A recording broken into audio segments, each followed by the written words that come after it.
Good morning everyone. How are you? Hope you all are fine. Today we will read a new paragraph about my mother. এর আগের দিনই তোমাদেরকে বলেছি যে বিষয়টার উপর তোমরা প্যারাগ্রাফ লিখবে সেই বিষয়টা উপরে হেডিং হিসাবে দেবে। এখানে যেরকম আমরা মাই মাদার সম্পর্কে প্যারাগ্রাফ লিখেছি তাই উপরে মাই মাদার হেডিং দিয়েছি।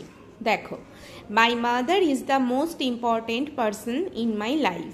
আমার জীবনে আমার মা হচ্ছেন সবচেয়ে গুরুত্বপূর্ণ একজন ব্যক্তি।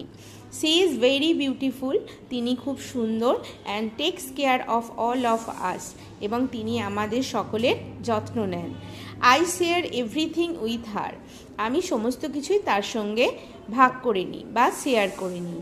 C always tells me to do good things, তিনি সর্বদা আমাকে বলেন ভালো জিনিস করতে বা ভালো কাজ করতে।